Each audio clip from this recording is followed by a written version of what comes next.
Welcome to Your Mic Life for Wednesday, July 31st. Summer is half over. Oh my God, I can't believe it. I'm your host, Shawn King, joined as always by my beautiful wife, Melissa King? Did you forget who you were there for a second? I think I did. She's not having Black a man says he has a beer, but he doesn't have a bottle opener. What's a cool way you can open a beer with your without teeth. Don't do that. Don't do that. Edge of a table. I was going to say, like... If you can do it on the edge of a table, you're liable to break the table as well. Is it twist off? Try twist offs. Don't buy beer that are twist offs. On tonight's show, we're going to talk to our good friend Jim Dalrymple of The Loop at loopinsight.com. Jim and I are going to talk about Apple's earnings. Apple had another very good quarter in any number of ways. Even the iPhone, which was down 12%. We'll explain why that's a good thing for Apple. And we'll also rate the New York Times over the coals. The New York Times had the single most offensive headline of all that I've read in the last couple of days. Apple reports declining profits and stagnant growth again. And yet, the only thing that was stagnant about Apple's growth was the iPhone. The iPhone, they didn't sell as many iPhones as they did a year ago this quarter. But services, wearables, Macs, iPads, everything else was up. So the Times took that one data point and ran with it. Oh. It's a very offensive article. We'll talk to Jim about that as well. Also, we're going to have a in-studio interview, first time in a long time. Our good friend Vito Mori lives in a place called Prince George, British Columbia. Beautiful area of the province, in the middle interior, but 10-hour drive away from Vancouver. And they've come down to Vancouver and then over here to the Sunshine Coast for a little visit. Well, before they left Prince George, what's the population of Prince George? I think it's 10,000, 10,000, maybe. It's because the university out there now, so it's kind of... Right? Before they leave Prince George, they bought a Tesla. Vito and his lovely wife, Becky, bought a $55,000 car online. They never test drove it. They had never been in one before. There's no dealership network at all for Tesla. There's no Tesla store that they went to. They literally went online and went, blue, buy now. There was negotiations over the color. Becky won. That's something we'll talk about. Something Melissa and I were talking about is that you don't have the colors. So you can get it in black. It's the Model 3. You can get it in black. If you want white, charcoal, or blue, it costs an extra $1,800. If you want red, it costs an extra $3,300. Mm-hmm. Now, if you're at a dealership, if you go to a Chevy dealership, and the dealer says, if you want red, it's going to cost you another $1,000, you can negotiate with the guy and say, you know what? No, give me red, or I'm going to walk away and go somewhere else. I'll find a red one somewhere else. And quite often, dealers will work with you in that kind of stuff. But if you're online, there's no one to negotiate with. No. The price is the price. That's not a good thing, I don't think. It may take the stress out of negotiating, but you're also paying possibly a higher price. But so it's kind of a weird thing to do. And then, so they drove down here, and we saw them yesterday. We went for a little drive in it. Interesting vehicle. We'll talk to Monty about, what's that process like? Buying almost $60,000 worth of car online. I get nervous pushing the buy button on Amazon when it's $100. Am I sure? Is that really what I want? Hey, can I get find something? I can't imagine doing it online.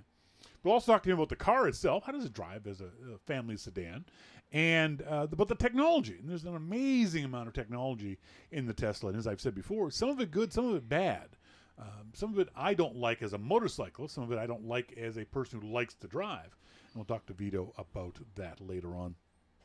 We forgot to tell the story. We said that last week on last week's show, we said that we had gone on a lovely little 4-day motorcycle trip. We forgot this story. Mm-hmm. We go to Grand Forks, British Columbia. Tiny town. Little, I think it's 4,000 people. Oh, yeah. Little. Very sort of picturesque and very pretty, yeah. Near the U.S.-Canada border. And so we go to our Airbnb, and lovely Airbnb. Tara and Graham were lovely people. Lovely. We sit down, just sort of relaxed and chilling, and Melissa picks up, they had some pamphlets and brochures of things to do in Grand Forks. There weren't a lot of pamphlets or brochures, just to let you know. No. There's like 2. And Melissa reads the pamphlet and goes, oh, look, there's an alpaca farm here. Huh? Anyone who knows me knows I have a weird fascination with alpacas and llamas. When I'm driving or riding the motorcycle and I see an alpaca or a llama on the side of the road in a farm, I literally yell, llama! I don't know why I do that. I've never owned a llama. We don't have them in Nova Scotia. I don't know anything about llamas except I yell llama at them. So I said, what? An alpaca farm? Give me that. I look at it, and we give tours. Get on the phone. Are you still open? Uh-huh. We're coming right away. And I'm like, Melissa, get dressed. She's like, why? You just got off the bike after 9 hours. Get dressed and get back on. Why? Because we're going to the alpaca farm. She's like, are you kidding me? No, seriously, I want to go see the alpacas. Although I love alpacas, too.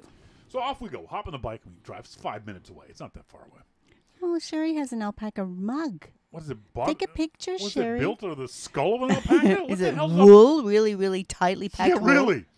So we hop on the bike, and off we go to the alpaca farm. We find it. We pull up, and this lovely gentleman, I think his name is Norm.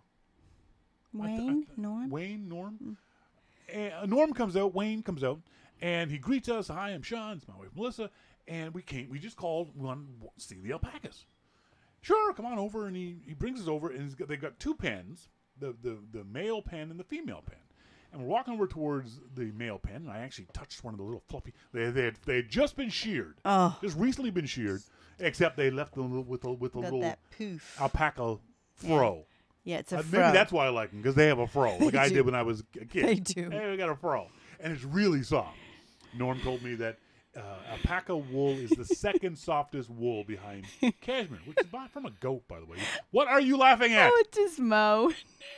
Naked alpaca trigger warning. What the hell? They were naked. They were very naked. So cute. I pat the alpaca, and I noticed the alpaca, one of them had the lower lip was green, like it had been eating grass. It was like a dyed green, the lower lip. Moss green. Yeah, and I asked Norm what that was. He said, well, alpacas don't have an upper dental plate, and they spit at other alpacas. And so the spit, I guess, collects on their lower lip, and because of what they eat, it turns green. Oh, that's kind of weird and interesting. And so we're still walking. Melissa had been like 20 yards behind us. As she got up closer, I pointed to the alpaca and said, that's spit.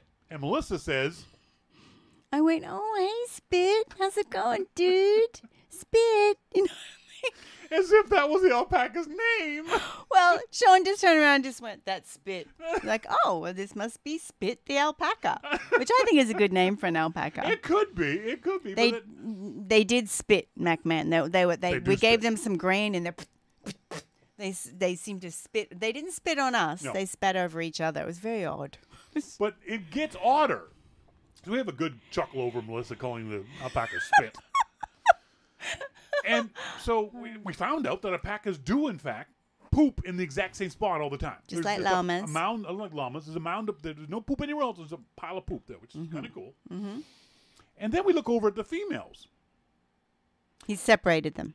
And the females, one female can only be described as mounting the other female. I'm like, okay, well, that's a little awkward. You know, I averted my gaze. I wasn't sure if they got mixed up, but you know. And Norm isn't saying anything, but he's not explaining why he is lesbian alpacas. It was very strange. Yeah. And there's one alpaca basically forced down the other female alpaca to the ground and then just sat on top of them. Yeah. As if they were having sex. They weren't, but they just laid there. Mm-hmm. It was so odd. It was. I was obviously it was a domination thing.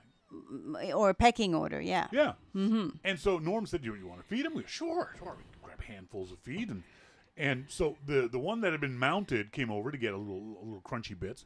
And then the mounter came up behind him, tried to mount them again. And the alpaca just spit. The Mountee. Started spitting seeds at him. Get off me. I'm eating. And then this little chocolate brown one, because I love chocolate brown alpacas, kind of was in the background, kind of going, yeah. They're weird, aren't they? And very shy and didn't really approach like the other ones did. I love that. I could have taken that one home. He was very cute. Oh, she. And Norm and Cheryl, we'll call her. His wife, they're both probably in their early 70s. I guess. Yeah, just lovely very people. Healthy, wonderful, vibrant sort of people, she especially. They had a little shop, a little store. You go buy alpaca stuff. Some of it from their own alpacas, others that they had imported from other places. Very soft, incredibly soft. Beautiful. The next to cashmere. Cashmere, yeah. It's the softest. It was very cool. If you follow my Twitter feed or on Facebook or Instagram, you've seen some of the pictures I posted of the alpaca. But yeah, the best part was that spit. Hello, spit. That's spit. That's spit. He spit. Even Wayne or Norm was a little bit like, no, that's not his name. Oh, okay. Folks, later on the show, we're going to talk to our good friend Vito Mori about buying a car online, buying a Tesla 3 online. Talk to him about that process and how that went. But up next, we're going to talk to our good friend Jim Dalrymple of The Loop at loopinsight.com. This is your Mac Life.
Welcome back, folks. Thank you guys very much for joining me here on this Wednesday evening. As always, we've got our good friend Jim Dalrymple of The Loop at loopinsight.com on the phone. Jim, how you doing? I'm doing good, Shawn. How are you? Good. Apple did the usual, the thing they've done for every 3 months for the last 12 years. What are you doing? Are you chopping vegetables? I am chopping vegetables. That's so weirdly domestic of you. You know what? I just got a new grill today, so after now I'm done. After I finish with you, I'm gonna fire up the grill for the first time. What you grilling? And I will tell you, I am the worst griller of all time. That's right. I am the absolute worst. Yeah. We're not good grillers out of Nova Scotia, that's for sure. No, definitely not. So I am grilling chicken, and then I'm making potatoes and carrots on the grill in foil wrap. I guarantee your chicken's going to come out dry as a sand fart. Oh, it's going to be awful. Yeah, it's going to be awful. It takes practice. That's okay, though. Exactly. I'm used to failing, so you got to figure out how to do it eventually. So that's okay. Yeah, no. Now, is it a gas grill or a charcoal grill? No, it's a gas grill. I'm not that stupid. Yeah, I don't know. I like the idea of charcoal, but then you do it and you go, this is just a freaking mess. Yeah, it's a nightmare. Yeah, it's no fun at all. Anyway, so yesterday Apple announced, again, it's the same thing it's been doing for 12, 15 years, stupid amounts of money, $53 billion, millions and millions of iPhones sold, millions of Macs sold. Interestingly enough, Apple was up on every single category except the iPhone, where they were still down 12%. Does that give you any cause for concern? Well, I think it just kind of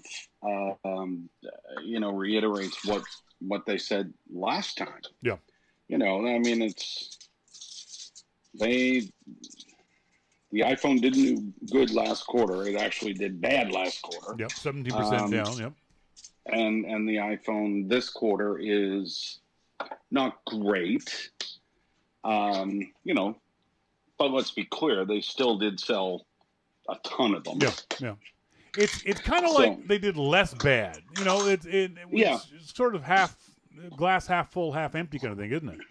Yeah, and Gruber, I think, said it well today, responding to John Schwartz's article that, everybody was concerned that, oh my God, all Apple has is the iPhone and it's so bad and, things are terrible. And now they say, oh my God, the iPhone is down. That's so bad, but yet everything else is up. So isn't that what you really wanted? Yeah, that's right.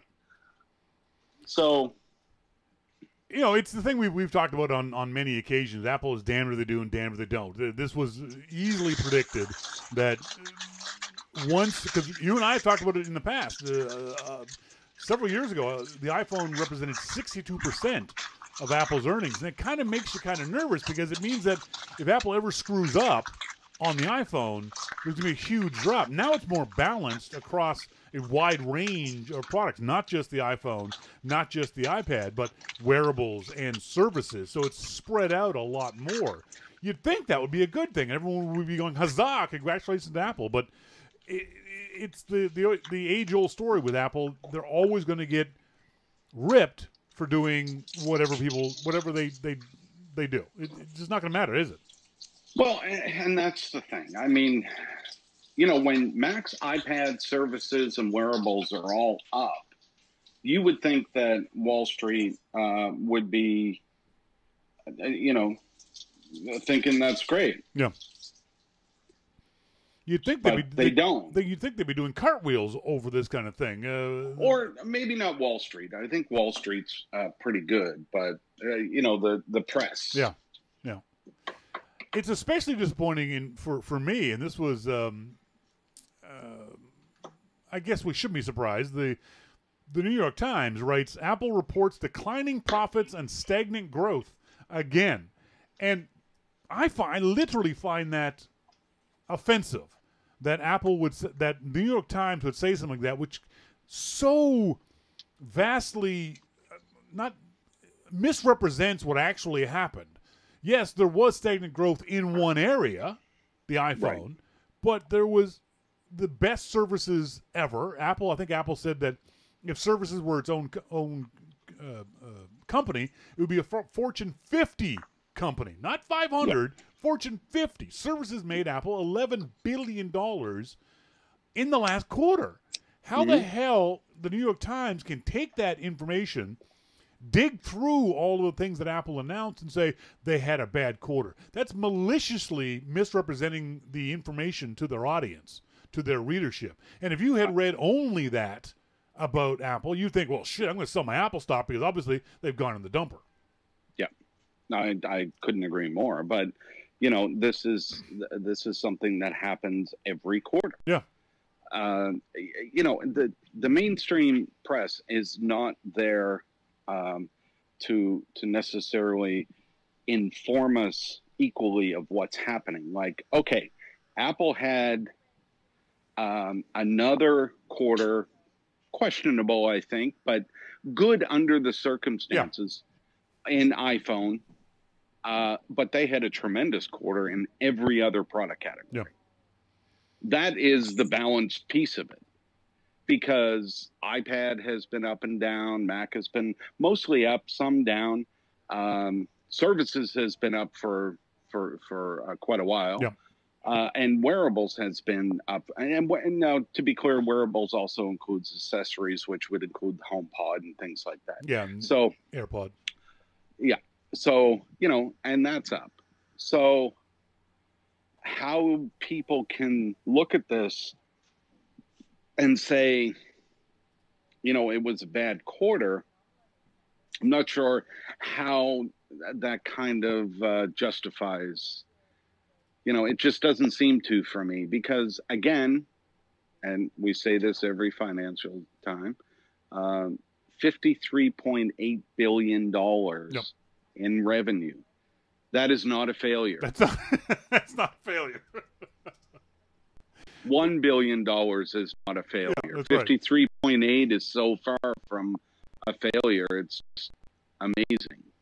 It is definitely, in my opinion, offensive that the New York Times took that particular tact on this story. There was no need of it. They had to intentionally do it. You can't look at what Apple announced and say 50-50 good or bad. Every other story I've read has at least mostly fairly represented what it was. The iPhone is down. Apple explained it because China is coming back, but the overall phone market and certainly the iPhone market may be getting a little bit saturated. People are not buying new phones as on the cycle that they used to, and that's understandable. Apple's been saying that for more than a year now, so that's not a surprise. Yes. So for the New York Times, sorry, go ahead. To be fair, companies have been saying this for the last several years. That's right. And Apple has bucked that trend, even though Apple has said similar things. They have bucked the trend by coming out with, phones that people really want to buy. So, yeah, sorry to interrupt you. So for the New York Times to go ahead and take that particular tack, I think is irresponsible of the Times. And I'll be the first one to say that I'm very disappointed in that kind of reporting from what we think of as generally supposed to be an objective, fair, even though left-leaning publication. Having the Times represent this story in this way is incredible. See, I don't think that left-leaning or anything, if that's what they are, I don't think that has anything to do with anything when it comes to reporting on actual facts. Yeah. I mean, these are financial facts. This isn't somewhere where you should be able or should put your opinion in unless it's, okay, the iPhone is down. That's not good. You could say that's not good because, okay, it's not. Yep. But how can, I mean, Apple did explain it. And if you don't believe their explanation, then your opinion can come in there and say, I don't buy what they're selling here and saying that it's because of China. You would be ridiculously wrong to say that, but you could say it. And if you had some data to back that up, then that's fine too. But I mean, I don't think that politics or anything else comes into this at that point. It's just a matter of, do you understand the big picture? Because there's 5 product categories that are up, or 4 or 5, and one that's down. Now, yes, the one is their main category, but everybody, including the Times, doesn't want the iPhone to be the main category anymore. And now that the others are up, they're still complaining. That's right. So I just, how do you get around all of this? Do you think that part of it might be the fact that Apple no longer breaks out the numbers of products that they sold, so you can't, rather than comparing percentages and revenue numbers, Apple used to say they sold 41 million iPhones in a quarter. You go, wow, that's just insane. That's a huge number. And but with the average selling price, you can still figure that out if you want to. I don't think it's anything like that. I mean, it makes the commentary a whole lot less because now people aren't comparing numbers to numbers this time last year, and that's a good and a bad thing. And if you're up, then who cares?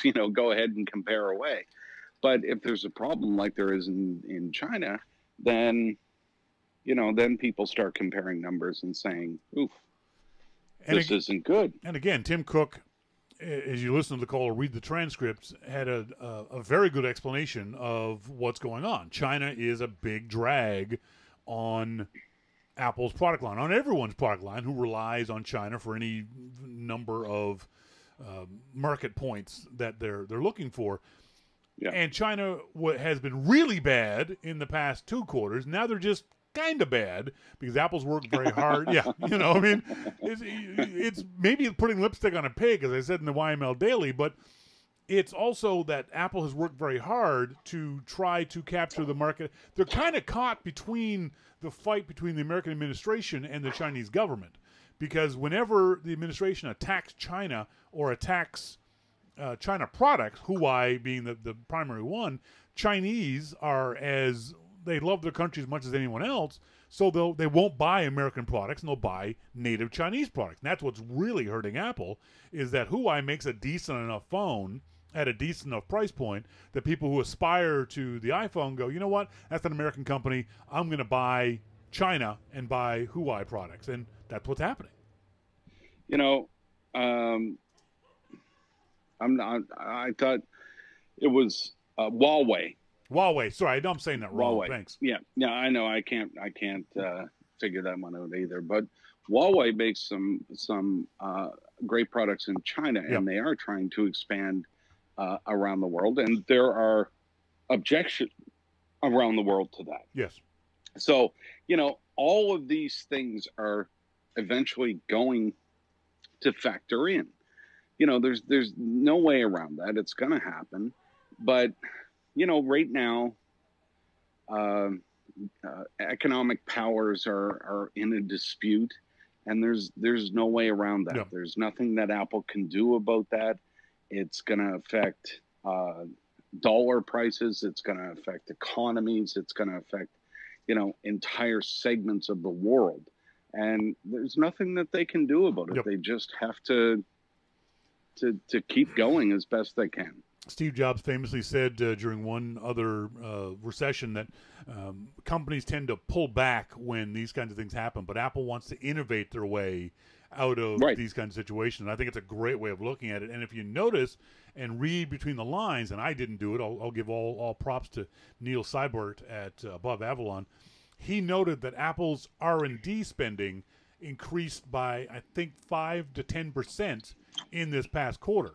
And historically, when Apple's R&D pricing increases, the next quarter they come out with new cool products. Now we know that's going to happen. We know that's the September quarter. We know that's where the new iPhone and maybe new iPads or a new Apple Watch or AirPods are coming. And it struck me as very funny that everyone seemed to jump on that comment of Tim Cook's where he said that, you know, Tim Cook walked a careful line and teased us all about future product releases. No, he didn't tease us. We know what's coming. Who said that? I can't tell you because you'll defend him. I want you to attack him like I do.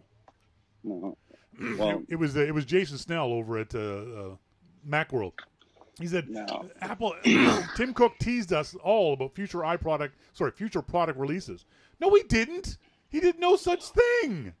So there's one thing that I took out of the call, and this is not defending anybody, but I kind of get the feeling that they have something else. Really? Now, did they tease us about upcoming? I don't think so. Yeah. You know, that's just me. I mean, we know what upcoming products are coming. Yeah. So, but I got the feeling that there was something else in there. You know, maybe not for this quarter, but you got to remember that Apple's always looking 3 to 5 years out. Sure, yeah. So when they're doing these calls, they already know that, hey, you know what, in 2 years, we're going to kill you guys with what we got coming. Yep. And that's, again, not really a tease. We know that's what Apple does. We know what that's their raison d'etre every time they do anything. So, yeah, it wasn't just, I'm not picking on Jason, but there's several other publications said basically the same thing. Ooh, I wonder what it could be. It's the iPhone, you dumbasses. It's not rocket science. Yeah. And Tim Cook says that stuff all the time. Oh, we've got great products in the pipeline coming for you. Okay, Tim, Well, we know. Of course. That's what he has to say. Yeah, Neil Seibert again from Above Avalon had a tweet today. CNBC host said, quote, I was surprised that people shrugged off the slow growth in Apple services. This is where Apple is betting the future of the company. Did you see anyone shrug off the quote-unquote slow growth of services? I didn't. I'm sitting here thinking about no one shoved it off. It's now the second largest category of Apple's revenue at 21%.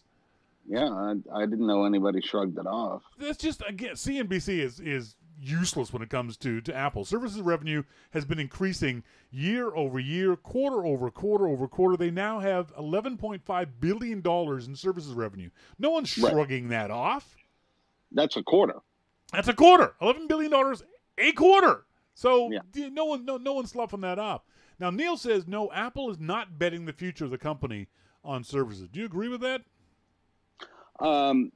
I do agree with that. I think Apple is finally managing its services to the point where it can make the money that it always should have been making at services. Yeah. You know, I mean, you know, for a long time, Apple provided services as just part of selling products. But when the products start to slow down, then you need to look for the other categories. And they already had services built in. Yep. So, you know, that's when you start to leverage all of that service product that you have. And that's what they've done. So, yeah, I don't think that they're betting the company on services. The services rely on the product, but now they're making money from the services as well. Yeah, the services, that's a good point. That people have to remember that the services most Apple services don't work without Apple products. Right. You know, so if while the Apple TV Plus service may be a great service, but you don't have an Apple TV, you can't use it. So the two go hand in hand. Apple said on the call yesterday they've surpassed 420 million paid service subscribers and are on track to double their services revenue by the financial year 2020. By next year, they're going to double the revenue from that. So there's no one sloughing it off, but I think you're right. I think that Apple is balancing. They're not looking to become a services company, like some people have said. Apple's looking to balance the services with their other products. That's what you want in a company. You don't want a one-track pony. You want a company that's got a wide range of revenue streams so that if something happens, God forbid, to one or the other, the rest can pull up the ones that are a little less than before, like iPhone and like services and the iMac and wearables did in this past quarter. Yeah, and you can tell by Apple's statement that they're going to double services that they're very high on the coming services, Apple TV Plus, and whatever else they've got out there. Because that's not the only thing that they've got planned. Yes. You know that. So the channels, the credit card is a service coming in August. That's right. Yeah. So you've got all of these different things that are going to be in the services category for Apple, and if that doubles, imagine now this quarter you would have made $73 billion. Yep. I mean it's just. It's crazy to think of the numbers, but yeah, they could reach that. I think they will. I don't think there's any reason to believe that Apple won't do it. While I personally may not have much interest in Apple TV Plus or Apple News Plus, so that's that kind of stuff. Lots of people do. It's obvious that those are, by Apple's measurement, a success. And those things will continue to be a success, and that's recurring revenue month after month after month they can bank on, and they know they've got this number of iPhone users or Mac users, and a known percentage of that will buy their services, and they can extrapolate very easily. This is not rocket science. They can figure out very easily how in a year's time they're going to double or triple or whatever it might be, and these are the kinds of things that customers are looking for. I think that's great. Like I said, I may not have any interest in them, but it's great that Apple has these ancillary benefits to being a Mac or an iPhone user. Well, let's not forget. I mean, they're also working on AR stuff, and they're very high on AR as a company. Yeah. Yes. So, they've got that stuff. Wherever that turns out to be, we don't know yet. But, I mean, there's something in there, too. And is there going to be services revenue? Is there going to be hardware revenue from that? Software? I mean, the software is built right into the to the OS, but if more people buy the products because it's there, then that's contributing to revenue as well. Yep. Overall, this was a B+ quarter for Apple. I think they had some, as they analysts say, softness in the market, but it feels like Apple knows what to do, in particular in China. And the next September quarter, Apple's already guiding towards $61 to $64 billion in revenue. So that's going to be another big quarter for the company. Depending on when the next iPhone launches, that'll affect how much extra revenue they make on that stuff. And in theory, if they announce new iPads, new iMacs, whatever it might be, the Mac Pro, I think, hopefully will be in that quarter as well, although that will not be a huge bump to the bottom line. The company's fine. The New York Times notwithstanding, there is a reason why Apple is now the second most valuable company in the world, and no one should dispute that or degrade the company for any reasons. No, absolutely not. And to be honest, I think B+ is kind of harsh. Really? Yeah, considering everything that they did this quarter, yeah, I think that's. I mean, I would go A- at bottom, which is only a grade above you, but right. Still, I'll take that. Everything was up except iPhone.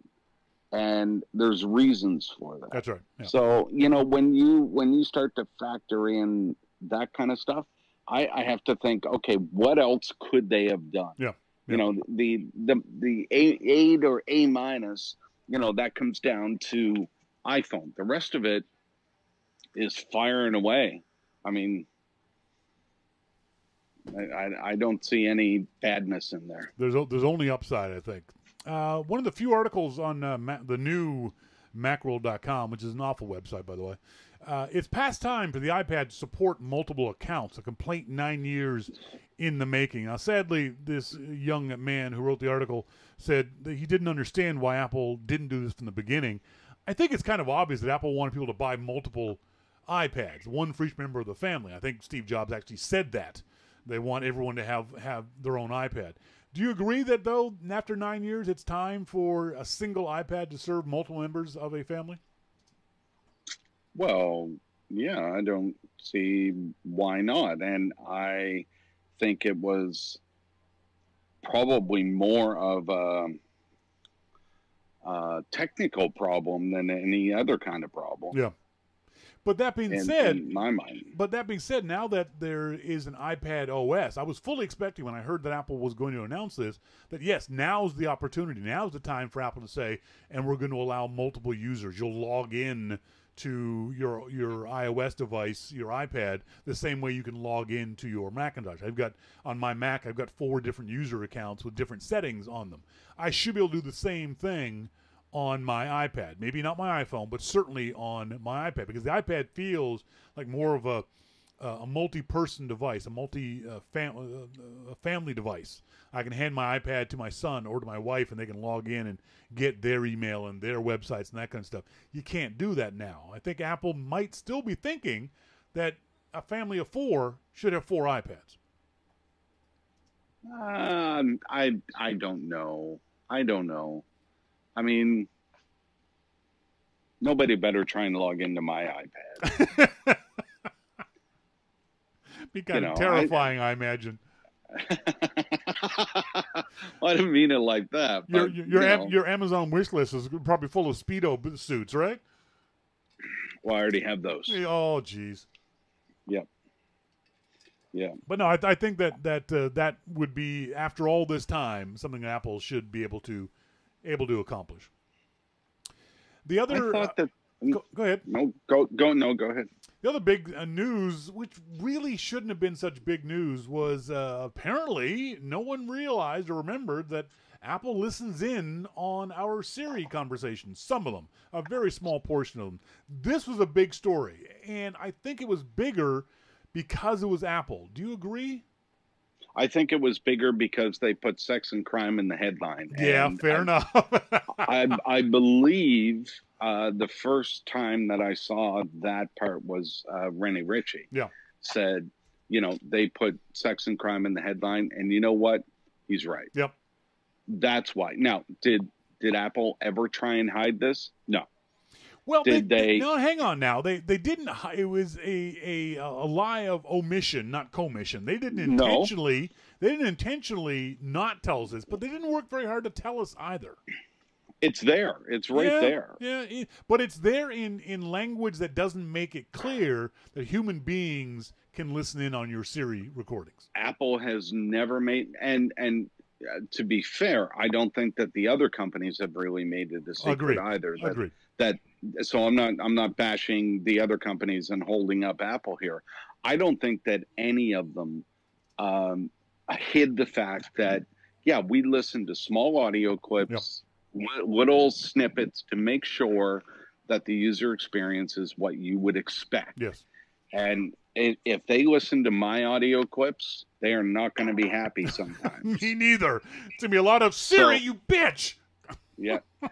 Yeah. Well, I've said worse. Yes, exactly. Exactly. So when it comes down to that type of stuff, how is it you expect things are going to get better from these companies? Well, they're going to listen and test out their stuff. It's a few seconds. What are they getting a few seconds worth of? Well, the problem is it might not be a few seconds. I have unintentionally had Siri turn on, and I can see the entire paragraph that I've been saying pop up on the screen. And as long as I keep talking, she will keep, translating or voice recognition. Listen to me. Voice recognition, the text, and I can keep talking. And I've done it just for the fun of it. Just started spouting gibberish like I do now. And Siri records or notices the whole thing, and that recording. That doesn't mean the whole thing that is something that they look at. No, not at all, not at all. But Siri does get that entire blurb. If I talk for 30 seconds, it goes to Siri. Right, but that doesn't mean that Apple listens to that 30 seconds. They may get 3 seconds of that clip. True, but what the story said is that Apple can go back and listen to that 30 seconds. Right? Well, and Apple says no. Yeah. The whistleblower says different. The whistleblower says different. From what I read of the whistleblower and what I read of Apple, and also what I read of the other companies, they're all basically on the same page except the whistleblower. Yep. Now, that doesn't mean that the whistleblower is wrong. I mean, they could be blowing the whistle for a very good reason here, but But Apple gets in trouble in this one because of their privacy stance. They are on a high horse, and I love their high horse when they say what happens on your iPhone stays in your iPhone. That it does. Privacy is the most important thing, but yet we're going to listen in on some of your phone calls. Sorry. On some of your Siri recordings. A very small percentage of it. Wow. Tim, if you're listening right now, email Shawn and tell him. But the other problem with this is I don't think Apple came out with a strong enough statement, not disputing this, because they can't dispute it, but explaining it. But they didn't try to hide it. The only reason that you would come out with a strong statement is if you tried to hide it. And now you have this strong statement. Yep. They never tried to hide it. They never tried to bushwhack people into saying, hey, we're not doing anything here. Oh, yes, we are. Yep. It was nothing like that. So they came out with I think the statement that they needed to come out with, Yep. and don't put crime and sex in your headline, because that story will get read every time. Yep. That's I'll agree with you on that. Yeah. Is the crime and sex related? Ooh, let me read that. Yeah. I think So, and the first thing everyone started talking about is how could Apple do this without doing it in this way? And Tim Cook, you can send me $1 million for this idea. It's a brilliant idea, if I say so myself. Tell me what you think of this. So I asked Siri, and you can do this. It's very maybe it won't work for you, but we were someplace, and I asked Siri, "What's my elevation in meters?" And Siri came back and told me the elevation in feet. And I said, "No, I want it in meters." And she said it to me in feet. No. For example, when I ask Siri what the temperature is, she gives me the temperature in Celsius, which makes sense. But when I ask for elevation in meters, specifically ask it for meters, she gives it to me in feet. That's a mistake. So what I should be able to do is say, Siri, that was a mistake. And that would flag the previous statement I made to Apple, where Apple could say, okay, let's look at this snippet because our user told us this was a mistake. It takes away the ambiguity of randomly listening into different things. If the user says, Siri, that was a mistake, it flags it to Apple, and Apple then goes, okay, we heard those words. We're now going to take a look at the previous conversation and see what's screwing up. I think that solves the problem. That solves the problem. I'm a genius. You are a genius. Bow down before me. No. All right. That's fair. Folks, I've been talking to Jim Dalrymple with a Loop at loopinsight.com. Have you restarted Amplified? Are you going to be doing it again? Or was this a one-off thing with Dan Benjamin at 5x5? Oh, Amplified, yeah. So Dan pinged me last week and said, hey, let's do an Amplified. I said, it's been years. 3 years, yeah. And he said, yeah, let's do one. I said, okay, fine, let's do it. So we did. So I don't know what's coming of it. So there was no talk about doing this back again as a weekly podcast? No, but people seem to like it. Of course. So, absolutely. So he's check out Amplified on 5x5.tv and also Jim's podcast on the iTunes store, the Dalrymple Report. Thanks, Jim. Thanks, Shawn. Talk to you later, buddy. See ya. Bye. Folks, when we come back, we're going to be talking to our good friend Vito Mori. Vito bought a Tesla, and we want to talk to him about why the hell he bought a Tesla online. All that and much more coming up. Please stay tuned. This is Your Mac Life.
I had no music for that whole time. I'm so sorry. I had no music for that whole time.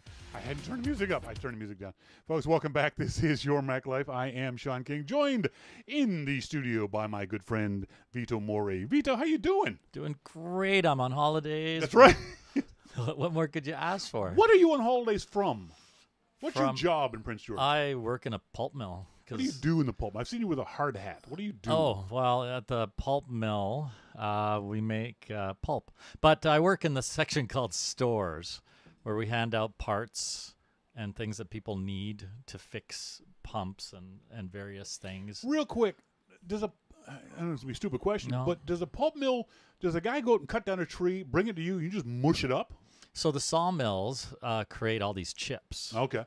The chips get sent to us at our pulp mill. Then they get conveyed into a huge kiln, and inside there it gets cooked. And then out of that and all the chemicals, and then they slowly make it white, comes out through these dryers as a slush. It goes through dryers. They turn it into bales. Bales go into rail cars. Rail cars go to places that make paper. Okay. Then they mix it in with other stuff, recycled or whatever they want to do, and then those people all make paper or even film paper back in the day, and garbage bags, paper garbage bags, or whatever you can imagine. I had this horrible image of cutting down a beautiful tree and then just chipping it up, like the guys that do on the side of the highway. So we're mostly using chips from sawmills, or kind of like their waste products. Yeah, so you're recycling. Yeah, the rest goes to making houses and building things, and we take the rest to make that. So you and your lovely wife live in Prince George. What's the population of Prince George? About 70,000. 70. Yeah. Oh, it's maybe much close bigger to than I 8. thought. Maybe close to 80,000 actually. Right. Yeah. Well, there's surrounding areas. Sure. And it's a 10-hour drive from Vancouver? Yeah. So about 10 hours. Distance. It's the middle of British Columbia. Yeah. And it's about a 10-hour drive. It's a 500 miles, 800 kilometers. Okay. And, with a few stops and gas. Yep. And that's why we're here. So you and your wife decided you've got a couple of cars now, and what made you decide that A, you needed a new car, and B, you needed a Tesla? Okay, new cars. We got a couple of really old cars, and lately it's like, an $800 thing, a $900 thing. And also, we're looking at retiring in the next 4 years. He doesn't look old enough, does he, folks? But he's going to retire soon. And we're like thinking of getting a new car. Yeah. The governments have a subsidy right now of federal $5,000 and provincially $3,000, and that suddenly piqued our interest to maybe just not get a regular car, to go to a dream car. And it's like, and if we don't buy a car now, we're not going to buy a dream car when we retire. Wait a second. You're Italian. Your dream car should be a Ferrari. Okay, it's my second Okay, dream good. car. I wanted to clear that up. If I won the lottery, it would not have been right. a Tesla. It would have been a Ferrari. Yes, I will admit that right Exactly. now. Good, Yes, good. absolutely. So you decided the Tesla. Well, now why the Tesla and not a Leaf or one of the other electric vehicles? Well, we were looking at other electric vehicles. The things like the Leaf don't have the mileage. I really wanted something we could take on a trip, and those other cars just don't have the mileage. You'd be stopping all the time, and the Tesla has more. And there's other cars like the Kona. It has like over 400 kilometers.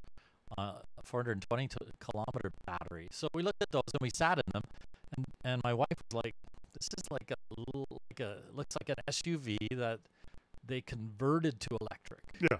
A Tesla is designed to be electric, Yeah. right from every bolt. So that's what pushed us. And I think it's been a dream car for a while, other than Ferrari. It's been a dream to have. We've been following Tesla for a long time. Watched all the cars come out, and went, "Wow, we can afford a $100,000 car." Okay. When the Model 3 came out, it was supposed to be a car for the regular person. That's right. And with that incentive, suddenly it still costs a lot of money. Yeah, sure. But we thought, if we don't buy a new car now, we're not going to buy it when we're retired. Yeah. So let's get it while we're still working. And we pushed the button on a computer. Now, this is the next thing that's just mind-boggling. There is no, to be clear, folks, there is no Tesla dealership network anywhere. There's no lot you can go on and see 30, 40, 100 Teslas. They have no dealership network. It's all based on the stores, but there is no Tesla store in Prince George. So No. you just went to Tesla.com and pushed a button? Yeah. That's nuts. That is just the weirdest thing to spend $55,000-$60,000 on. It was by really now. scary. It was super scary. It was a major decision. Yeah. We're so far away. I phoned Tesla multiple times with so many questions. Yeah. Like if this goes wrong or you get a flat tire and on And on how was and customer on. service? They were a bit on the phone. They were great, but emails kind of sucked, especially returning emails. Yeah. But they are so busy right now in British Columbia with the incentives. That when we went to get our car, we were in some old gas station car lot where that looked like it was from the 50s that they had partially converted to red and white and made look Tesla-like. Yeah. And that's where we picked up our car. So yeah, you get online, you all of them come in black. Yes. And if you want a color, you pay for it. And that's just to speed up what's happening in California where they're putting them together. Or I think it's not California. Well, it might be in California. So they make them, they come black. If you want color, you pay. Yeah. And I didn't want to look at a black car, so we paid $1,300 Canadian for a blue one. That was the only thing. Everything else we just took as is. Everything was a stock. So the only thing you can do is get different wheels. The interior you can pay for is white. Then after that, there's like an $8,000 you can pay if you want full autonomous driving car. Wow. And that wasn't on our budget. No. The only extra we paid was blue. Blue for the color. Yeah. We got questions in the IRC chat room. We'll start with MacMan first. Did you go to a Tesla dealer in Vancouver or something first? Yeah. Last winter, we were down there for my daughter's graduation, and we walked into the Tesla store on Robson Street, and they have one car sitting there. Yeah. And I said, man, it sure would be nice if we could drive one. And they said, come back tomorrow. We'll give you a time. You show up. We showed up. I wanted a Model 3. What did they do? They put us in the highest end Model S. Yeah. 3 electric motors, does 0 to 60 in 2.9 seconds. And takes us around Vancouver. You can barely do anything with it. Exactly. And he did find a spot. I could not push the gas pedal down very far. You just sort of just go, whee! Yeah. It's crazy. So we did experience a high-end Tesla. And then I said, I wish I could win the lottery. This is amazing. Mm-hmm. Yeah. So that was it. And we have some Teslas in Prince George, and we met them at an electric club. And this guy was really awesome, and he let my wife drive one. Oh, yeah. So we took it out for 20 minutes. And so we did have a little bit of experience. But, yeah, you get online, you pick all that stuff, and then you push a button to buy it. And it takes $3,500 off your credit card. Yeah. And then you panic. Yeah. And, in fact, for 2 days after that, I was not happy that I'd bought a Tesla. That's right. Buyer's remorse. I was just freaking out for 2 days. I wasn't sleeping. I was like, what have I done? Ordered this car. And I'm like, I live 500 miles from the nearest Tesla. Yeah. On the phone, they said 95% of the things they fix, they do over the air. Wow. And which is scary. Yeah, they just do. Yeah, the thing is hooked up to the internet all the time. Yeah. They do updates to it, just like your phone. So I'm worried it's gonna have a bad brick. update. It's happened to people. Yeah, brick my car. Or you need to get someplace really quick, and when you get in the car, it's updating car. No, and you can't stop it. It's not like an iOS update. Remind me later. No, it's doing it now. Yeah, if something exactly. bad happens, you're hooped. Your car's a brick. No. I know. I've read that. That's terrifying. It is terrifying. So you decide you get the car a couple days before you come down here to Vancouver? We crazily drove straight to Vancouver, stayed overnight, bought the car. I had to drive it out of Vancouver. I was sweating the whole time. We have friends who live an hour and a half away in a place called Hope. Yeah. And we went there and we left our old car there. So Becky, my wife, followed me back to Hope, and we dropped off that. And we're starting this car on a vacation. And so most people, I'll say, they buy a car, they have a charger at home, and you have lots of time to learn things. Yeah. And I didn't even read the manual, and Shawn has given me a lot of hell for that. So we bought a car, drove off. They give you like a half an hour little demo. Yeah. And even then, later when we got to a charging station, I was like, well, do I turn the car off before I plug it in? Do I plug it in and turn the car on. And there's a lot of questions that aren't answered when we took off. And plus, this car is quite powerful. Oh, yeah. Even though it's the bottom of the line. And I didn't want it to get hurt. So I'm in all this traffic in a biggest city in British Columbia trying to get out. And I went the wrong way. My wife phones me. Where are you going? I said, I'm sorry, honey. I'm sweating in here. I know the air conditioning's on full blast. And I went west instead of east. I'm sorry. Oh, no. Yeah. Oh, but I have some friends phone me who own a Tesla. Yeah. And I said, this is the situation. They're talking me through it while I'm on the 4-lane freeway. I said, how do you do cruise control? Because I didn't know. I didn't read the manual. They didn't tell me. So they're talking to me. Oh, hang on. We're going online because it's different than our Model S. Oh, my God. And they're talking to me. And I said, oh, hey, that's working. That's great. Okay, now what? Oh, that's cool. You can adjust how far apart the car is. Yeah. Oh, and it slows down automatically when it gets near another car. I said, this is way better than I thought it was going to be. Yeah. The technology inside the car is pretty incredible. We're going to talk about that, but tell me how it is as a car. Is it comfortable inside for you? Is it? First thing I noticed, because Vito won't let me drive it, and I completely understand that. I wouldn't let him drive my Tesla, so I have no problem. But I get in the passenger side, and it was a little awkward to get in. Vito's, for those folks who know me, Vito's about my height. You're about 6'1", 6'2". Yeah. So we're about the same height. I'm a little bulkier than he is, so it wasn't easy to slide into the no, I passenger mean compartment. this is a smaller, right? It's half the price of the nice Model S. Yeah.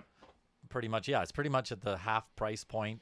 So everything is, the plastics are a little bit less, and everything's smaller. Yeah. I feel comfortable. I feel like I'm getting into a sports car. Okay. And the seats are really comfy. Yeah, they are. They are really comfy. It was weird, like when you were in there, you're talking about the headrest was kind of weird. And I agree with you with that. I wish the headrest moved. The headrests are about as wide as maybe half the back of your head. Yeah. And so if you tilt your head to the side, if you're sleeping and you tilt your head, you'll fall off. And so that was very odd. It's not a full bar supporting your head. Yeah. It's integral to the seat, but it narrows. As so a driver, it's fine, but if you're relaxing as a passenger, it's noticeable. Yeah, someone's going to bang their head in the glass when the head slips off. Getting in and out of the back seat is really tight, I found, because it's pretty close to the wheel well, right, to keep the car small. But when you get in there, it seems fine. It does. So it's it's like a Honda Civic-sized vehicle. Yeah. It drives like it's on rails. Really? Like absolutely on rails. You can change if you want the steering to be sport or comfort. And guess what we did today? You played around with it? We did that, but we also made it drive itself. Oh, did you? Yeah, we tried it on the curviest of roads near your town here. Yeah. We pulled over. It's in beta, and it gives you like 800 lines of, if you do this, it's your own fault. That's right, which is fair. So I talked to my wife. I said, okay, let's turn this on. And we pull it onto the road. I put it in cruise control. You just push the lever down. You push the lever down twice real quick. It goes into full driving itself. Oh, my God. And I had both of my hands on the steering wheel. But I went around some really tight corners that freaked me out a little bit. At speed, and it just did it. Wow. And there was traffic coming. I had a little bit of the sweats. And I said, holy crap, this thing works. And we went all kinds of curvy roads coming back here. And I was just totally blown away by it. I don't know how much I would use it. But that the technology is there and it's working. I can see this fall, if you have the full blown and paid the $8,000, this thing is going to be able to drive all over the place. Well, I don't know if I would ever do that, except for just for the fun of it, just screwing around. Yeah. Or there are some places in the States, and even here in Canada, for those folks who know geography, the American prairies is the same the American Great Plains is the same as the Canadian prairies. There ain't nothing. Yeah. From Calgary to Thunder Bay, there's nothing. It's a straight frickin' line. We only got one road in Canada. It's called the Trans-Canada. And you get on the Trans-Canada in Calgary, you could turn your autonomous vehicle on and get to Thunder Bay. What a perfect time to use it is when you're bored out of your skull. It's the most boring road. It's the same as you're driving through Kansas or, those kinds of states. And it's just tedious driving. Yeah. Or if you need to eat poutine, then you're eating your poutine. Poutine. Yeah, and then, I don't know. Interesting choice. I don't know. When you need to eat that poutine, then you'd put it in full autonomous mode, and you can eat. You're not eating in the car, though, are you? It's a brand new No, car. I would never do that. Exactly. But I did take my hands off the steering wheel and just kept it really close to see when the warning would come on. And a warning did come on. It told me that I needed to touch the steering wheel and give it some movement. Yeah. So it knows that I'm holding it because I wasn't moving it at all. So you have to have your hand on the steering wheel, of course. But I wanted to test that. Which makes you wonder, those people that we've seen video of, the one guy famously 2 or 3 months ago sleeping in his Tesla. Yeah. Why didn't the car go, well, you're an idiot, I'm just going to pull over? What happens if you don't put your hand on it? If you don't put your hands on it, it gets very angry at you. Very angry. It gets very angry, and it starts. I didn't get to that point, but supposedly it makes noise, and it'll start really making noise to tell you, I'm going to turn off at any moment now, so you better have your hands on the steering. So how did this guy drive for an hour? I think he had his hand on the steering wheel, and he was having a nap. Okay. And it thought he was coherent. It's just unbelievable. It is unbelievable. So as a car, it's a good car. It's a good, solid family sedan. It is. Yeah. I'm more impressed with it than I thought it would be. It's so quiet, of course. Yes, of course. You just hear the wheels. And the dangers are that when you're doing 30 kilometers an hour and 120, it feels about the same. That's not good. So that's why cruise control, use that as much as possible, so you don't get yourself into trouble. And the acceleration is amazing on this thing. It's 0 to 60 in 5.6 seconds. And it's the fastest car I've ever had. It's pretty fun. Even as that slow, when you did it for us the one time, you're still pushed back in the seat. You're still, because it's electric, it's all the torque instantly. It doesn't stop. Yeah, that's right. It didn't stop. It just held us in the seats. And I mean, the next level up takes another second off, and then the next level up of Model 3, you're in like the 3.2 second 0 to 60 miles an hour. It's just mind-boggling. It's probably the S or some other version of it, but there's the one that's got the ludicrous mode or something along those lines. You push a series of buttons. And the Model S has that. Yeah, it's like a 2 second 0 to 60. Yeah, it's crazy. I saw a great video on YouTube of the must be the Model S at a drag strip, beating a Ferrari off the line. Oh, easily. And then they showed that the Tesla was pulling a trailer, and it still beat the Ferrari off the line in the quarter mile. It's just nuts. It's absolutely nuts. But one of the technologies that you showed us yesterday I found really annoying. Talk about the regenerative braking. Regenerative braking comes with it. There's 2 settings, like full or minor.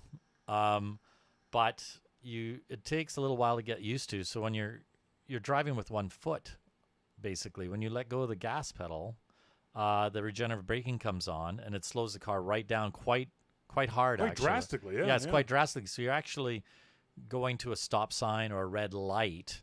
You actually drive further than you used to, because normally you take your foot off the brake, you coast, and then you put your foot on the you coast, put your foot on the brake. Accelerator. It's not a gas pedal. That's right. Yeah. Accelerator. And so with this thing, when you need to slow down, sometimes you'll slow down too early, and then you're putting your foot back on the accelerator pedal. Back and forth. But you have a huge hill here. Yes. As I was going down that hill, it was like regenerating all the way down. And a couple of times I actually had to push the gas pedal a little bit because I was going too slow down that big hill.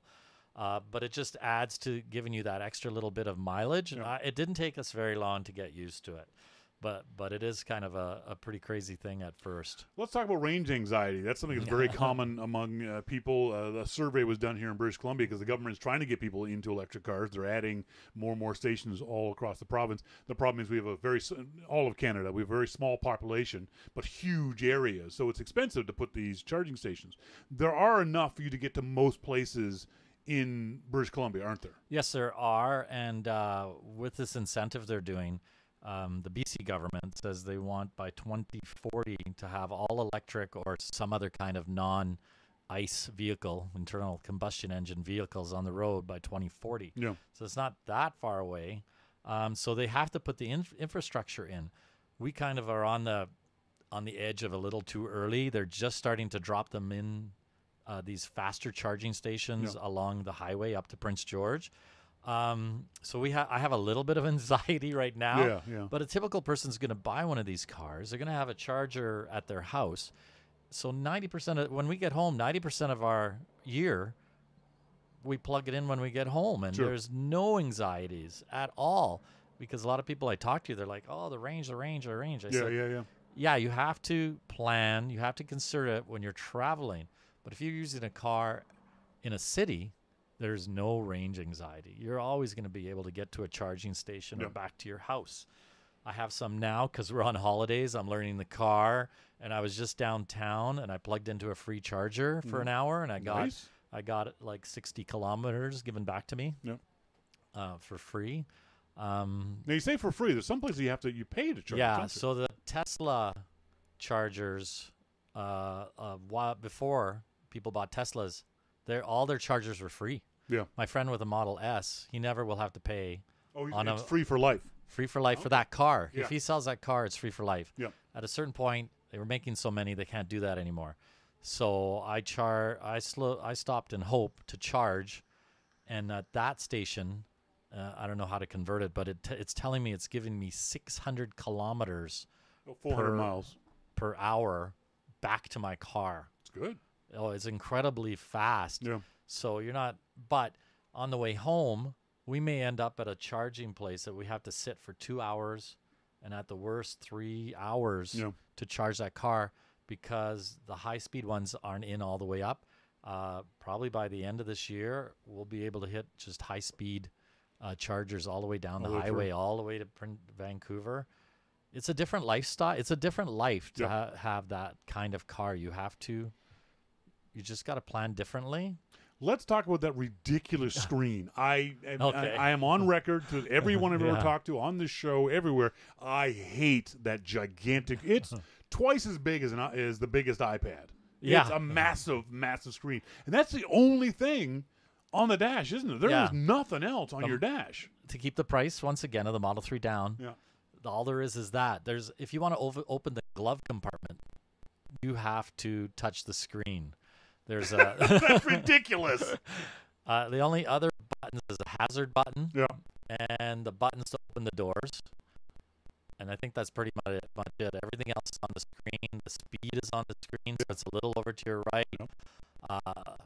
But the map on it is incredible. I do love that map on there when you're driving. It's fantastic. It's super fast. Like when you touch it, it's just so fast. So much better than an iPhone screen. I mean, it's massive. It's massive. Huge screen. And it takes a little bit to get used to. Yeah, it's a 15-inch touch screen. Yeah, pretty much. As they say, it's designed to improve over time. There what it the hell is. does that mean? To improve over time. But you don't find it distracting at all. Not as a driver, no.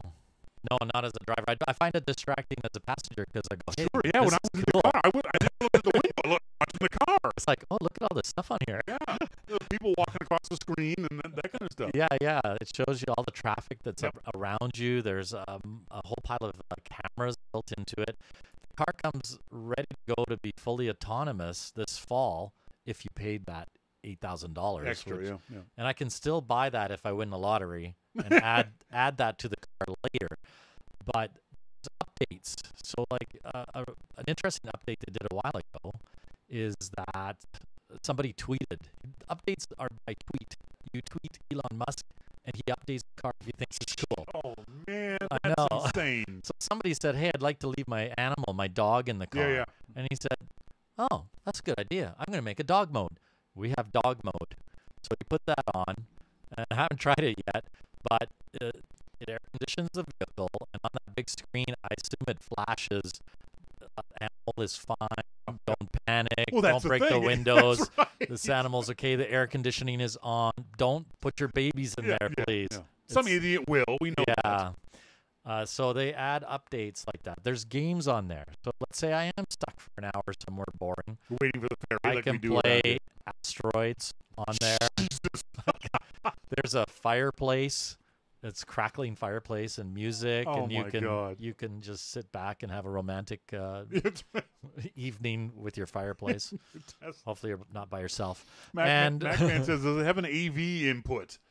An AV input? Oh, to put stuff into it. In other words, you play you've got a movie on your iPhone. Can you plug it in to the screen? Not that I can see. No, it just takes the music and your phone numbers and stuff. It'll add that to it. Now, one of the things we didn't ask you that I meant to was, is there voice activation in it? In other words, because I hate that screen. I don't want people using the screen. There is a voice activation. Can I change like the air conditioning voice activated? Maybe. Yeah. Read the manual.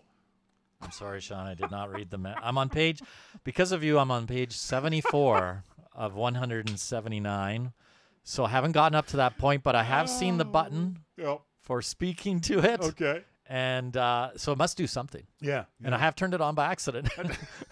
and it's listening to me, and I just stop it because I don't know what it can do. Because I'd be curious to know how much voice activation you can do without again, as a motorcyclist. Oh, I did make a phone call, so I know it does that. Okay. But I mean, I think a lot of new vehicles might do that.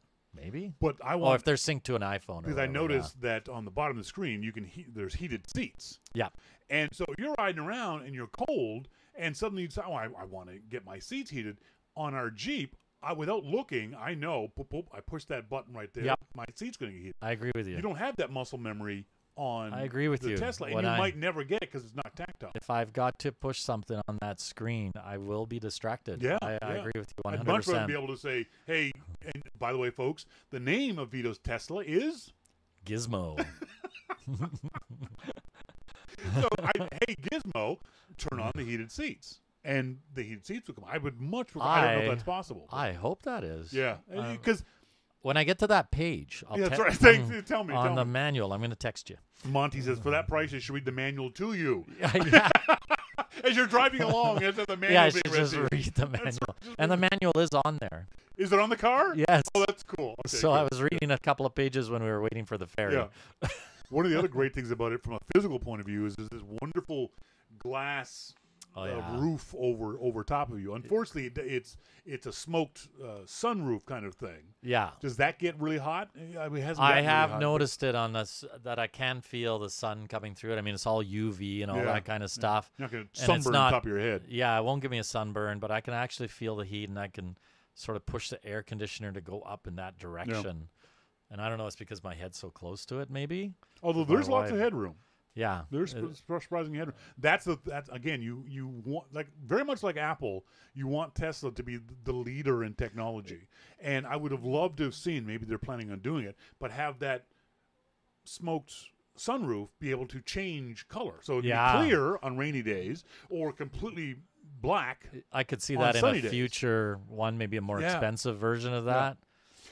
And have that done automatically, and I didn't know this before Vito told me, your headlights. Tell people about the high beams. Oh, last night was the first time we drove in dark in the 4 days we owned it, and I could see the lights were on. And so I pushed the button to put it into high beams. I said, oh, my God, these things are like laser beams. Yeah. I couldn't believe how far they went, but anything reflective was just beaming back at me, but I was still blown away. Yeah. And then a car started coming towards me, and I'm like, oh, crap, how do I turn that back off? Was it pull? Was it push on that lever?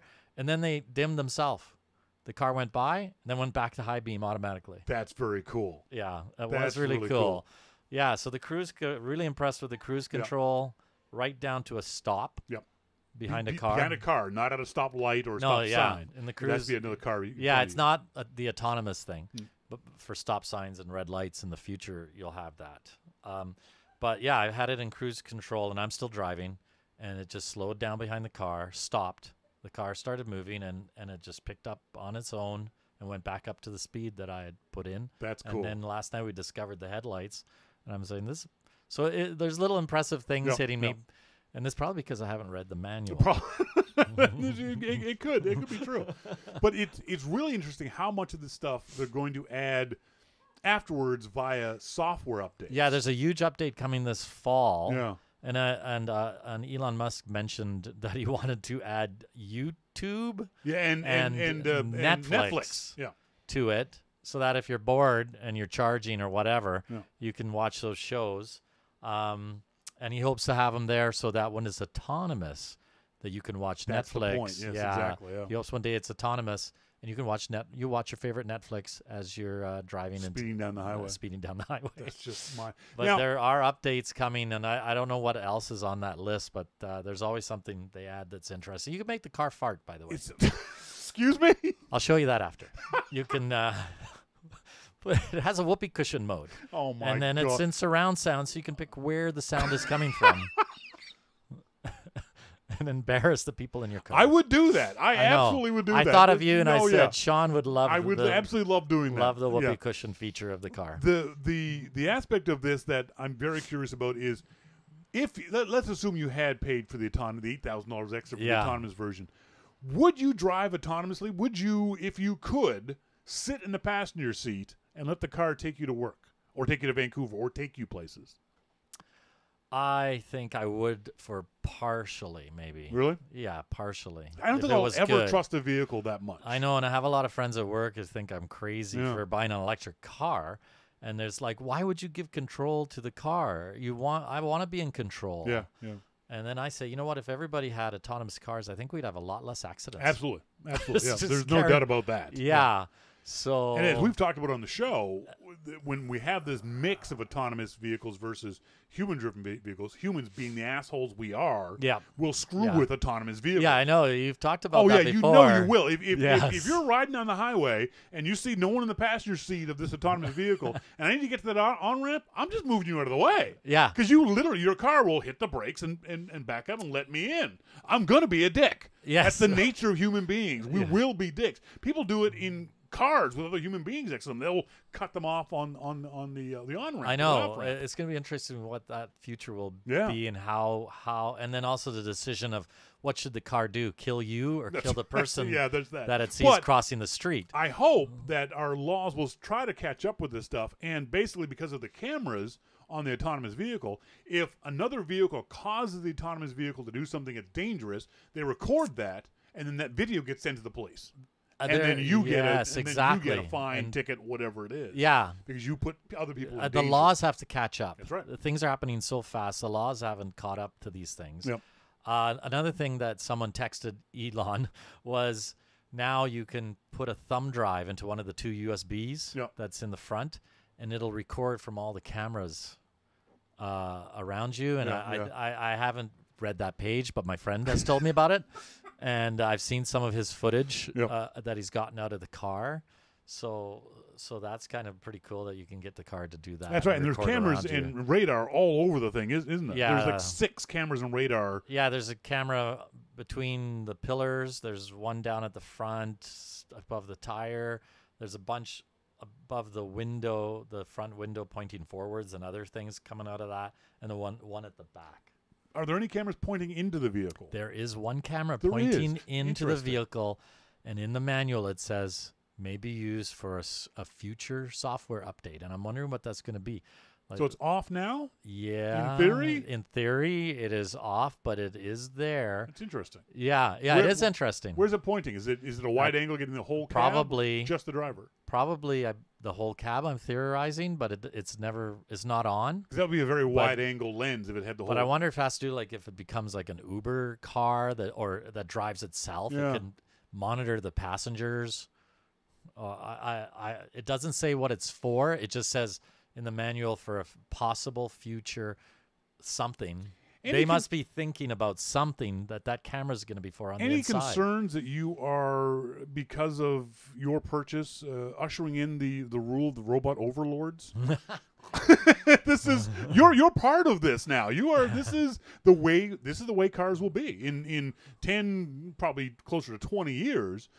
Most cars on the road, if not all of them, will be this kind of vehicle. And we'll do what for better or worse. Yeah, and we'll do what this car does. And those cars will be able to track us, either by us because we want to. I want to know when my wife comes home, or the government, or bad guys. Is there a concern of hackers for you? I mean, people have shown hacked Teslas and that kind of stuff. Do you have any concerns about the? I have small concerns. Yeah. I'm not worried about it, but I know that it's there. Yeah. You know what I mean?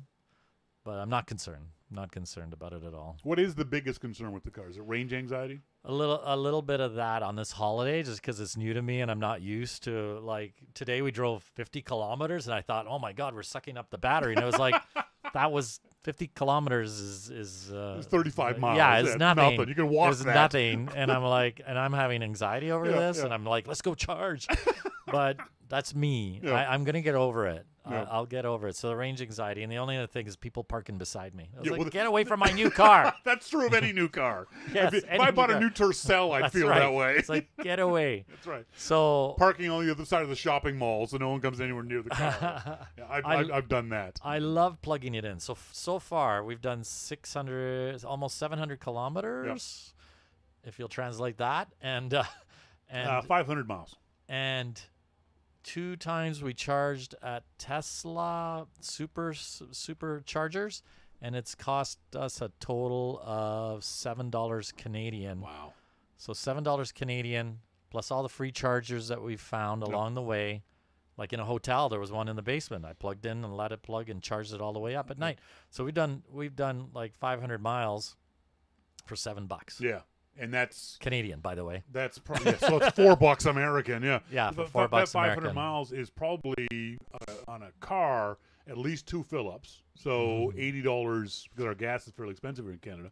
You're talking $160 on Oh yeah, yeah. just in gas. Yes. Are you tracking this stuff? Are you curious as over time? Are you a data geek? And My wife is. Is so, she really? Yeah, Becky's a she's geek. Okay. yeah. When she decides to buy something, she brings out the spreadsheet. Does she? Okay. Oh good yeah, for her. she's a spreadsheet Yeah, me person. too. And she just puts it all on a spreadsheet and analyzes the whole thing. Yeah. So we'll be definitely looking at what did we pay, because we're going back to Prince George. There's 7 Teslas there that I know of. There's a club there. Yeah. And I've got so many people are going to be asking me questions like Sure. you're asking me all these questions. I want to have the answers, and I think it's going to be fun to kind of show people the car. I'm enjoying showing the car. Yeah, It's a blast, Yeah. and I'm enjoying answering the questions. And so we're charging up in hope, and I'm talking to my wife. Actually, we were filming something because I might make a YouTube channel about me and this car. And this old guy, no shirt, comes over and he goes, "Hey, is that one of them all-electric Teslas?" I go, yeah. He goes, I wondered about them. Like, how far can you go? And I'm telling him. He goes, "I'm going to stick to my gas guzzler." And then he walked away. Yeah. Which logically makes no sense. If you have the option to save $160 on one trip, do that. Now, I don't know that as a motorcyclist, I would ever have an electric motorcycle. Yeah, I've seen those. Those are pretty cool. I've test driven them, but the regenerative braking thing that you have going on. Oh, they have that too? Yeah. Oh, wow. But for a motorcycle, it's very annoying. Oh, my. Because on a Would bike, be. I can gear down, Yeah. and the engine braking will slow the car down to a point where I can go into a curve and still have lots of power on the other side. Okay. I found the electric bikes really annoying that way. For the point of view of power and torque, you can lift the front tire off that thing easily. It's terrifying how much torque there was. So they're fun in that regard. They're still very, very expensive, even more so on a kilowatt-hour point of view than a car. So they're not, and their range is a lot less. Like the new Harley Livewire, which is insane. It's $30,000 US, and its range is 95 miles before you have to fill up the entire battery. So you're not going to get that. No one's going to buy that thing. So because there's so little space on motorcycles, you have fewer batteries, your range is a lot less. And for me, a guy who can easily do 500 kilometers in a day, electric bikes will never be part of my life.